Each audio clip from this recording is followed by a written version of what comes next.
Ore is your lifeblood in the Gothic 1 remake. Of course, you want to get as many learning points as you can and invest in all the skills that you want, but you can't do that without the ore. In this video today, I want to break down some of my favorite ways to get ore in the game.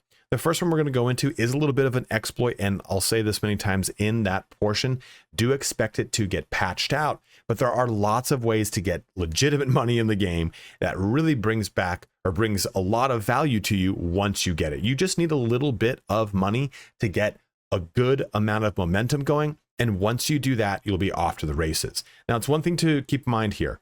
You can find all the videos on the internet that will allow you to get the strongest weapons and the strongest armor, but if you don't have the ore and also the skill points, it won't matter, because if your character doesn't have the actual skills to use those items properly, you're just going to die with really nice armor on instead. So this is really the currency to succeeding in Gothic 1 Remake. So our first tip actually brings us to the Old Mine, which is a location you're going to discover in the game.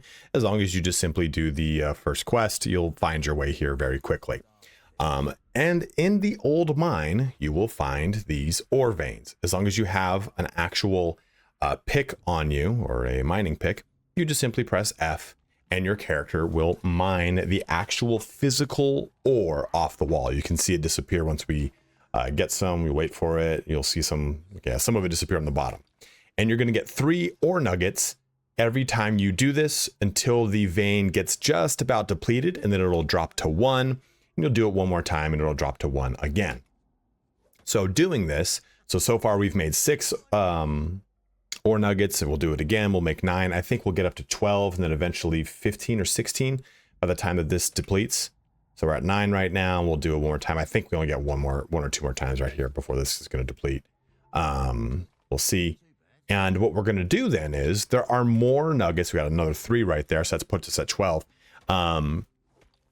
We're going to be able to do this at multiple points in the Old Mine. There are a number of veins that you can do this at. So that got us 1, that puts us at 13. This is going to give us 1 more for 14. Or maybe it gives us none. But the important thing here is, I think there's again about 6 or 7 of these. And what we do is we want to mine these completely dry. Now, what I'm about to talk about is an exploit. So this all this information is pertinent and valuable up to this point. Now from this point onward, I can go ahead and quick save and quick load. Just plan on this getting patched away. That's an important thing to mention here. This is the only one of my tips that's going to be cheesy and actually breaks the game. So you can see all that ore is replenished. We go ahead and hit this again. Remember, we were only getting 1 ore from that. Well, we're now going to get 9 again. Well, sorry, we're gonna get 3 again. We can do this 4 more times to get 12. So, whoa, buddy.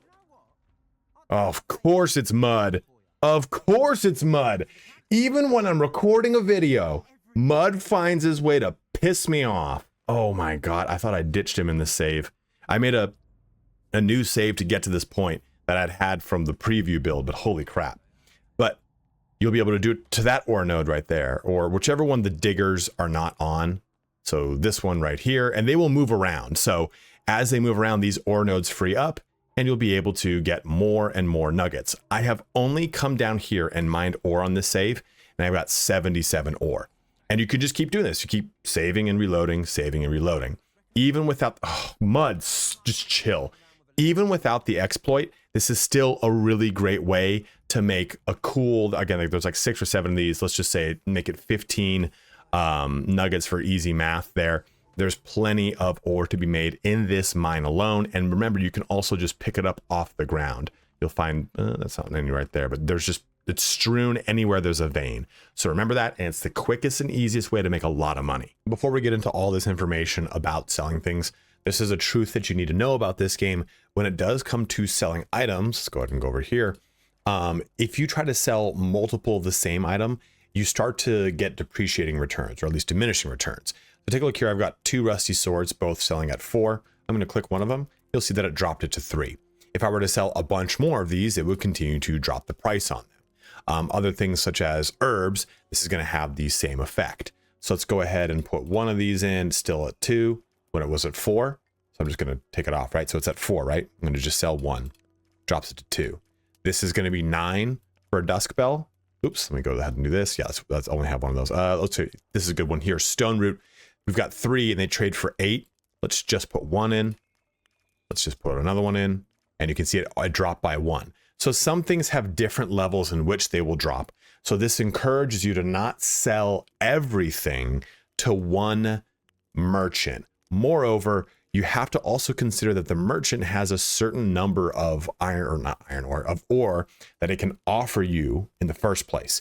So this further encourages you not to dump all of your items on one merchant. This is just a rule I wanted to get out of the way first before we jump into more specific information about making money. And since we've already talked about selling things, let me talk about something that's also very low impact. Selling any kind of herbs that you find. Stuff here like wild berries, solanaceae, stone root, all these things are very helpful to sell.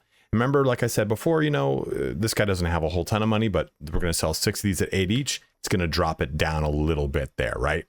These wild berries, we'll put the solanaceae on here. Dark herbs are okay. Raven herbs are all right. Grapes are fine. Selling produce as well, any kind of fresh fruit, like you find apples just on the ground. Once you get past the point of needing these for actual health, they're a great source of money. Now, there are some herbs that you should not sell. And they are, I think I've got some here. Flame root. I believe flame thorn also is part of it. Flame root, healing root, or mild healing herbs are 2 you should not sell. Do not sell goblin berries. Do not sell dragon root or king's sorrel. All those are used for the latter 3, dragon root, goblin berries, and king sorrel. You'll get them at later points in the game, but they're used for stat elixirs that will permanently increase those stats. Healing root and fire root, that's for permanent HP and permanent mana. So you'll want to hold on to those. I don't think I have any of this. Yeah, I don't have any on this save, but just hold on to any of those herbs. They're the only herbs you should not sell. And these are just herbs that I was running over specifically to the swamp camp, which we'll talk about later. And I just picked these herbs up and got 81 ore out of all that. So selling herbs is a cash crop, literally. Now, outside of actually making hard-earned money by selling things, I encourage you to explore every nook and cranny of this game. You might not always find a currency, but you might find an item that you then don't need to buy, or an item that you can then sell. So for example, here's this little nook over here. I don't like to show a lot of this stuff because, again, the world is all about exploring. So this is just, I've put this in my beginner's tip video too, but it's a real nice location that you can find right at the beginning of the game. Right opposite me was the north entrance to the old camp, right? We'll come over here and we'll take the longest amount of time to trudge through this water. Take this mist cap, which we can then sell. Open this chest, which is not locked. We get 13 ore nuggets, we get willow wood, but we get a bow that we now no longer need to buy, which is great. And we get lock picks, which are already expensive. And this bow is better than the short bow, which I'm using right now. You can see right, where is it? Character bugged out right there. Damn, there we go. Short bow right there. So it's already better than this one. And I can just sell this bow. And the bow is a great way to do a lot of early damage to hard monsters to defeat the early learning curve of combat. I strongly encourage you to check everything. And just to show you a little bit more, here's an item that I found. Ooh, I have to actually click it or go over here. There we go. Here's an item that I found just by exploring. It was in a tower, a derelict tower. This gives me Ring of Iron Skin, so I now have defense against blunt and edge. Or Ring of Wooden Skin. Oh, it gives me point protection. So against projectile objects, or piercing objects. I thought it was just called Pierce in this game, but whatever. But those are 2 things that I got from the same location. And if I'd want, I can sell either one of these. They're over like 100 in their sell value. Or I found these 2 scrolls in that same location. I think I found one of these. I found a weapon in there too. I think I sold the weapon. I think I found this withered axe over there as well. So I found plenty of items in that one location, and all I did was just explore up a location I had not been yet. So just make sure you're going through every nook and cranny, even the actual towns. As long as it doesn't have red text, you can just go ahead and take it. That's where I got a this crude sword. I just found it in the old camp on the side of the one of the buildings and just swiped it. So make sure you're exploring. The next two tips are going to be a little bit more skullduggery or theory related.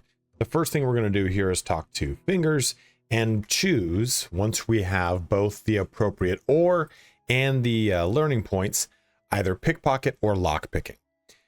Right now we're going to talk about lockpicking because the sun is up.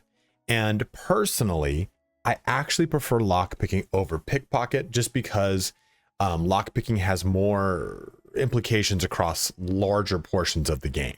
There are lots of, derelict towers, broken down homes, stuff like that, that you can pick locks of chests that are hidden there to get you lots of items. And really, you just need one level in lockpicking to make the lockpicking minigame, which is a headache, way easier. So I have a whole dedicated video on that. You can find that in the upper right hand corner on how to lockpick. But we're going to choose lockpicking real quick. And the key to this, outside of obviously just kind of running around the game world and picking locks of all of the places that you find, is going through any of the camps, especially the camps that you choose not to ally with, and looting them. Now, this can be a little tricky, right? So you kind of have to do this during the day. If you do it at night, people are in there, and it's a little bit harder to sneak in, lockpick, and successfully leave. You pretty much just kind of have to make sure they don't see you. Use a sneak button. Okay, we're in. Good. If they had seen you, they would have pulled a weapon out immediately and just come charging at me. Come over to this chest, and we're going to pick this lock. I'm not going to have you sit through that, so let me pick this lock, and we'll come back once I've opened it. So we just picked that lock, and here we go. We're going to be getting some Essence of Healing, some beer, some cheese. Oh man, some cheese. Some grilled meat, pickaxe, and then 16 ore nuggets. And that's just one chest. I didn't break any lockpicks on that. I had 6 lockpicks going into it, and I still have all 6. And we just simply go to the next chest. It was a pretty big hint previously when this was a lot easier in Gothic 1 Original to just completely ransack the old camp. Again, you want to do this during the day because no one is inside of here, and it's easier to get it done with. Simply, there you go. Boom. We just went and ransacked at least just one of those chests, and every single one of these rooms has got one in it. And keep in mind too, even some of the offices, like this is someone's office over here. There's a chest in there, right over there. There's chests all over the place. So lockpick everything that you can get away with and you actually want to do. Now, coming back to Fingers, we're going to pick up pickpocket now. Now, this is more difficult than lockpicking. It's not as straightforward. Right now, there's a bug in the game where you cannot pickpocket from someone who's asleep unless they roll over and the little pouch that they've got on their side is activatable. This should hopefully get patched, but let me show you what I mean by that. I'm going to walk behind Fingers here, and you'll see there's a little pouch on his side. That means you can pickpocket. If they don't have a pouch there, you cannot pickpocket from them. So what we have to do is, you can see that little bar around the circle, that bar that fills up around the circle, the more complete that bar is, the far less likely you are to be able to steal from the target. Especially because remember, it compares your dexterity to theirs. There's nothing to make me think that he wouldn't have super high dexterity.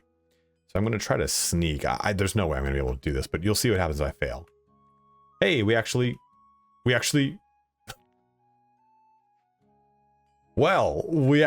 able to steal from him, which I didn't think would happen. Usually they go, hey, you got to give that back. So not in that case, though. We stole lockpicks from the man who taught us how to lockpick and how to pickpockets. But you can do this on pretty much anyone. I would recommend wait until nighttime to actually do this, because then you can actually use the sneak mechanic a little bit better. Like, we'll try this, guy. This is probably not going to work too well. Okay. Working a little better than I thought it would, but we just got some more lockpicks there, stacking them up. Stealing from anyone. I mean, usually, like, you can see, like, this guy right here, he's not going to have a pouch on him. So I cannot pickpocket him. So picking locks, picking pockets, both of those things are very low impact, and you can kind of just save scum your way through it, right? You have to also make sure that someone's not not able to really see. Let me see if I can find an example of that. This area is pretty good for it actually because it's pretty like low light. But if we go ahead and take a look over here at Dexter, see how it's got that eyeball? That means someone else can see me while I do this. It's going to be like instantly discoverable, so we don't do it. And if I try to see, if I try to go sneak, they're like, hey, what are you doing sneaking around here? So this is how pickpocketing works. It is a little bit more of a lower impact one, and it's a little bit more of RNG, right? There are certain targets like blacksmiths, for example, are pretty good targets to pickpocket from.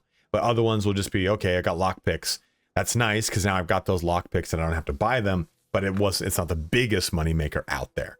But again, it can really return if you just go on a stealing spree. One thing I do want to say though, before we end this section, is that if you're going to go do this at the cover of night, you can also wait for people to go to sleep. And when they do go to sleep, let me see if I can get in here. Okay, no problem. Of course, there's chests to pick here, like we said earlier, but look around these locations. Sometimes you'll see potions, you'll see just food, things that you can pick up and then sell. So do all those things together in your skullduggery pursuits.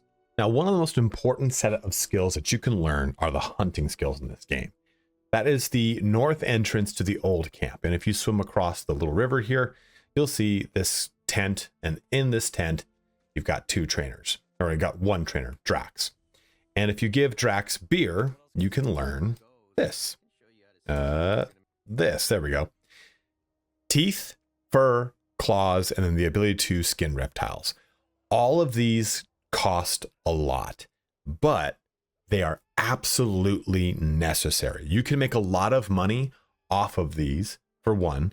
Less so with stuff like, wolf's teeth. Those won't sell for as much, but teeth of other creatures deeper into the game, which you will constantly be dealing with, will have a higher return. Skinning reptiles actually has, I believe, the highest return aside from moving furs, depending on whatever it is. These things are massive, and they only have 1 LP associated with them. Remember, you get 10 LP a level. So if you think about this, this is 40% of a level in total across quite a bit of ore investment, right? We're looking at what? Well over 500.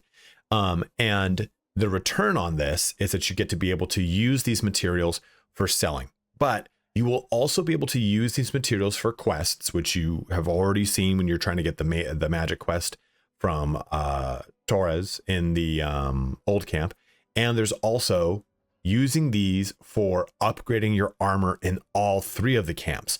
So this comes back around in a big way. Otherwise, you have to purchase these, and sometimes you can't find these things until deeper into the game.